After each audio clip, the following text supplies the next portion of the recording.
This is Pat, and I am back with another Montyverse review, this time of episode 6 of The Falcon and the Winter Soldier. The episode opens on Carly as she addresses the rest of the Flagsmashers in New York. She gives them the same speech from the last episode and informs them the movement is ready. Carly has begun her attack on the GRC vote. Bucky is the first to arrive on the scene, with Sam letting him know he is not far behind. What is really cool here is that the officers on scene address Bucky as Sergeant Barnes, showing respect for Bucky and his service. It also may play into the end of Bucky's arc as we begin to see him shed the trauma of the Winter Soldier past. Sam says he called in backup, and Sharon approaches Bucky wearing one of the masks that Natasha used at the end of the Winter Soldier movie. A lot of people have been complaining about how Sharon got to New York so fast, but we know from last episode that she knew what Carly's plan was because she was the one to send Batroc to New York to help her. She could have already been on her way there and was the one to reach out to Sam offering help. Carly has the building gassed to force the GRC members out of the room, and they are met by a flag smasher. But just then the shield comes soaring into the window, with Sam catching as he lands. This is our big reveal. This is our hero moment.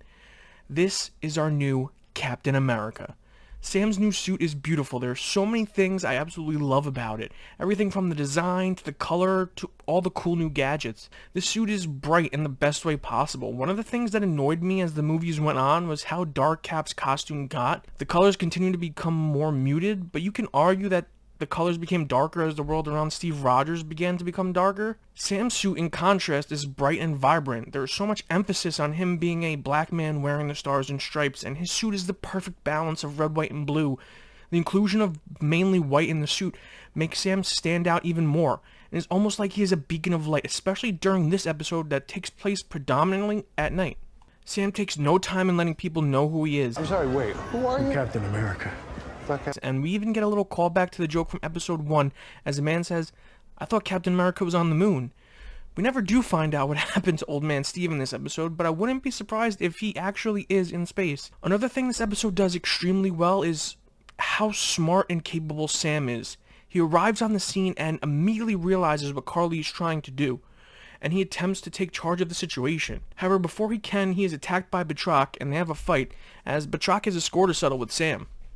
Sam tells Bucky and Sharon that they have to get in the game. Bucky and Sharon attempt to stop the hostages from leaving, but someone hands Bucky a phone and says Carly is on the other end. We see an evolution in Bucky as he attempts to talk Carly down. He tries to get her to understand what she's doing using his past experiences, and this is a far different tact from the usual impatient and aggressive Bucky we have seen throughout the series. It appears that the work he's been doing to improve himself and the time he spent with Sam have transformed him in a lot of ways. Unfortunately for Bucky, Carly was just stalling him to keep the hostages moving. The guard working for the Flagsmashers locked the hostages in the armored escape vehicles using a device which was from the briefcase of weapons Sharon supplied Carly with through Batroc last episode. The grenades used earlier in the episode were also in that case. Bucky pursues the hostages as they are driven away, and Sharon takes care of the guard as we see her plant a device on him that goes off and melts his skin. It is pretty brutal, and it foreshadows where this episode takes Sharon. Bucky catches up to the Flagsmashers and the hostages, and he starts going to work. Carly knows Bucky is capable of fighting them all, so she orders her people to torch the armored car to buy time and give Bucky someone to save. Now, I really love this moment of Bucky saving the people in the armored car. He's giving it his all, and this is the first time in the MCU that we see him directly save innocent people. It really kind of reminds me of the helicopter scene in Civil War, where Steve is just putting all of his effort into pulling the helicopter. Bucky in the same way is putting everything into getting into this vehicle. It is a big moment for him, and when the hostages exit the vehicle, they thank him, and you can tell he feels something.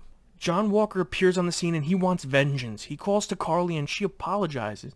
She tells him that she didn't mean to kill his friend because his death didn't matter. Yeah, probably not the best decision here, Carly. Walker starts attacking the Flagsmashers with his do-it-yourself Captain America shield. While all of this was happening, Sam had to pursue the hostages who left via helicopter that is piloted by one of the Flagsmashers. He's able to make an opening against Batroc and soars to catch up to the helicopter. This episode also does an amazing job of showcasing Sam. We see some of the cool new tricks his suit has to offer, including a new Red Wing. This helicopter chase is a great way to see Sam in the sky again, and was the perfect action set piece for this episode. Sam is able to save 2 NYPD helicopter pilots during the chase as we see how durable his new suit and wings are. Just hearing the crowd of people cheer for him as he flies back into the fight was amazing, and I was so hyped up. Sam uses Red Wing to find one of the hostages who can fly the helicopter and is able to hack her phone to coordinate with her. The moment he knocks the Flagsmasher out of the chopper is so glorious, as we see him fling the shield to open the door and thrust through the copter to knock him out. Walker and Bucky are fighting the Flagsmashers as Bucky is thrown into a construction site to separate him, because Bucky is a lot more capable of a fighter, having decades of training. Walker goes after Carly and the two begin fighting, the Medal of Honor in his trash can lid shield and his anger driving him forward. He is easily able to outfight Carly, who attempts to use her small size and agility to her advantage by swinging in and out of scaffolding. As the fight continues, the armored car that still has hostages in it begins to fall into the construction site, and Walker is left with the decision: continue to battle Carly or save innocents? This is a big moment for Walker, who appears to rattle off some of the serum-induced psychosis to make the right choice as he drops his cosplay shield and begins to pull the truck back up. It is here John Walker remembers the man he was, the man who served and saved lives. But right before he's able to fully pull up the truck, he's tackled by the remaining Flagsmashers down into the construction site. Walker and Bucky can only look on in horror as the truck begins to fall. Just then, Captain America and Red Wing grab the truck, and Sam uses his thrusters to attempt to push the truck back up, his face filled with the righteous determination of a true hero. Sam moves the truck and saves the remaining hostages as the bystanders look on, and there's a great moment where Sam is acknowledged as Captain America by the people. Sam joins Bucky and Walker, and Carly voices her disappointment in Sam, but Sam is telling her he's trying a different way, and advises her to consider doing the same. Just then, Batroc launches smoke into the construction site, and the Flagsmashers flee with Sam, Bucky, and Walker in pursuit. Sam is able to see there are footprints thanks to his suit, and he sees that they split up, so Walker and Bucky go one way, and Sam goes the other, after Carly. We hear whistling as Carly, Sam, and Batroc are making their way through the underground, and we don't know exactly who is luring who until Sharon pops out and holds Carly at gunpoint. It is in this scene that Carly implies Sharon is the power broker, and she gave Carly and the Flagsmashers a super soldier serum to use them as her muscle before selling the rest. As far as the show is concerned, this is supposed to be the big power broker reveal, and is the first big miss of the series for me. Sharon being the power broker is just so nonsensical and kind of stupid when you look back at what she did throughout the series. She literally made her life harder on several occasions and could have easily gotten killed being stupid. This was the most heavy-handed reveal I think we may have ever gotten, because every episode pointed to her being the power broker. Batroc joins them as we have an intense standoff between the three, with Sharon killing Batroc and Carly shooting Sharon. Sam runs in and tries to talk her down, but before she can shoot Sharon, he tackles her.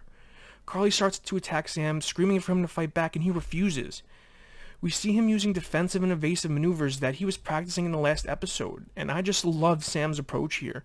He's trying to talk Carly down as she continues to charge at him. She even tells him to stay down. He stands up and says no. This is a nice callback to Steve Rogers and his "I can do this all day" line.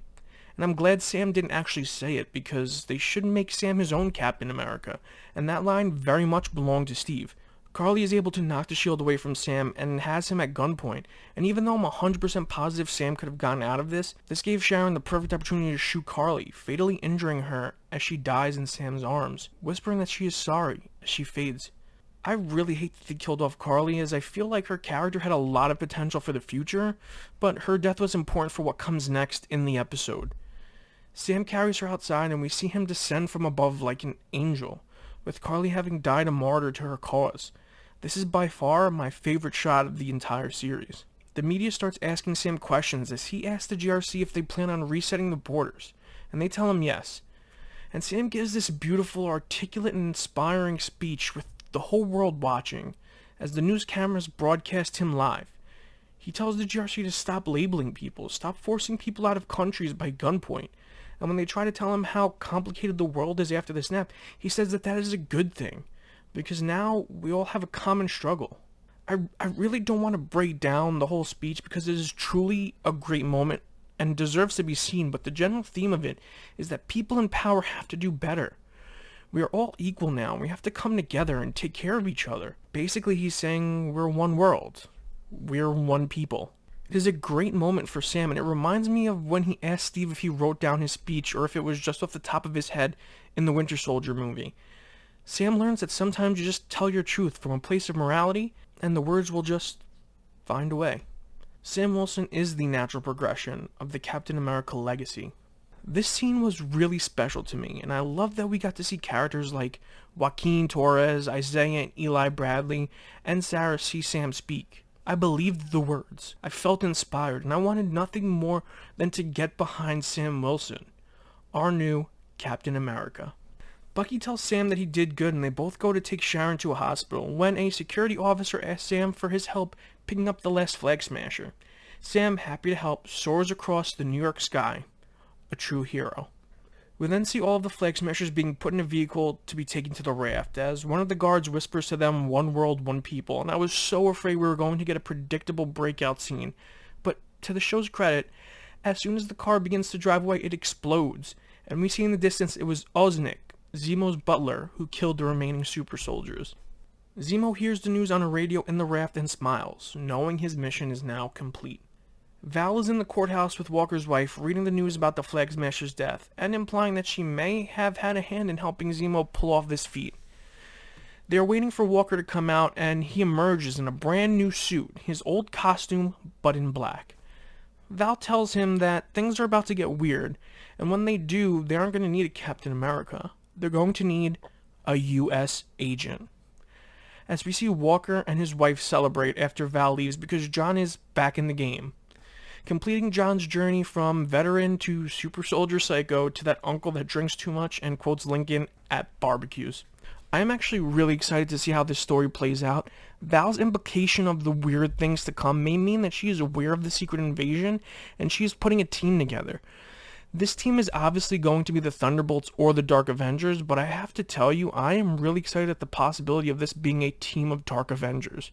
If Marvel plans this out right, then they can have the Dark Avengers have a team that mirrors the original team of Avengers, with Walker being the Cap, Yelena Belova being the Black Widow, and with Armor Wars, She-Hulk, Hawkeye, and Thor Love and Thunder still to come, there are plenty of characters to fill in the remaining 4 spots.